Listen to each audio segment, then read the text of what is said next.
سبا ورځم د ګډاګانو ده او مخکې ما په دې باندې بیان کړی وو ازادي د الله یو نعمت دی چې پاکستان ته الله ورکړی ټول مسلمانانو ته الله نصیب کی عظیم نعمت دی د دې شکر ادا کول پکارو خو شکر موږ څنګه ادا کوو شکر موږ ادا کوو په ګډاګانو باندې په ډانسونو باندې ملي نغمو باندې په سړکونو باندې به ملي نغمې لګېدلي او هلکان به ورته بنګله ارتلي او ګډېږي به څوک به تشبازۍ نه کوي اسراف او تبذیر به کوي شهوات دا سړی د جنت نه منع کوي حدیث صحیح کې راغلی نبی صلی الله علیه وسلم فرمایي امام بخاری امام مسلم نقل کړی حدیث الفاظ د مسلم دی نبی صلی الله علیه وسلم فرمایي حفت الجنت بالمکاره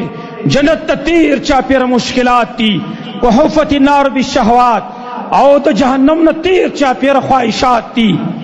د جنت نه تیر چاپیره مشکلات مصیبتونه مکاره زمانو ز ساده مثال باندې تاسو پوهې کومه مشکلات تکالیف په تیرې په دنیا کې به جنت ته ور داخليږي زه ولړ مثال تاسو ته وایم کله چې یو سړی هغه د شاتو مچۍ وي او هغې ګک کړی په غره کې یا په ونه کې او دا شات چې څوک رالي دا په اسانه راغستلی کېږي چا دې شاتو مچو ته ویلی دي چې تاسو لږ والوځئ زه دا شات رالمه دا ګبین زه رالم اوسه پورې چېرته ایسي شوې ده نه دا به ورځي په تکلیف باندې رسي به یې زوړنده کړي بره به خیږي هلته غټو غټو ګړنګانو ته غټو غټو ونو ته بیا به هلته ښه حفاظتي سامان هم اچولی خو د هغې سره سره کله به مچۍ په یو ځای چیچي کله به مچۍ په بل ځای چیچي کله په بل ځای کله په بل ځای باندې دغه چیچلو نه وروسته به دی ځان دپاره شات رالي زما وروڼو دا تکالیف به برداشت کوي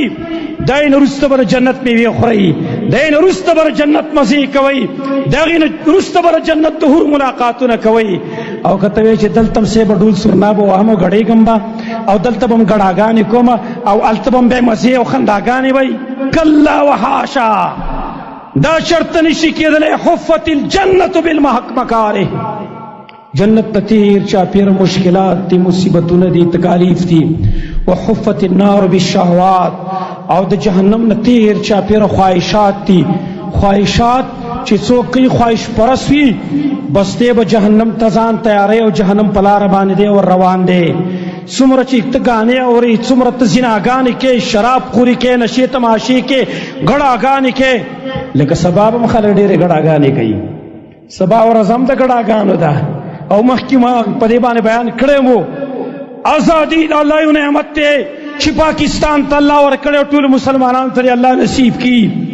عظیم نعمت دی د دې شکر ادا کول پکارو خو شکر موږ څنګه ادا کوو شکر موږ ادا کوو په ګډاګانو باندې په ډانسونو باندې ملي نغمو باندې په سړکونو باندې به ملي نغمې لګېدلي او هلکان به ورته بنګله ارتلي او ګډېږي به څوک به تشبازۍ نه کوي اسراف او تبذیر به کوي زه خوشحالي مناوم خوشحالۍ طریقه د نبي نه زده که نبي به د خوشحالۍ طریقه څنګه وله را به به سجده باندې به پرېوت سجدې شکر به یې ادا کړه ته به ګډاګانې کې ماله دا نعمت ته نه الله وانلي چېرته تاسو اوس ګورئ که نه تیاریانې شروع دي سیبه سبا به تیاریانې کې نن تیاری شروع دي سبا به ګډاګانې شروع سي پارکونو کې ښایسته ځایونو کې په روډونو باندې یو درس غوبل به سازي او د الله او د رسول دشمنۍ ته به بډې دي خلکو تړلي وحفت النار بالشهوات خواهشات چې کله کې جهنم ته به ځان تیار کا جهنم ته تیار کو ځان تیارول پکار دی بیا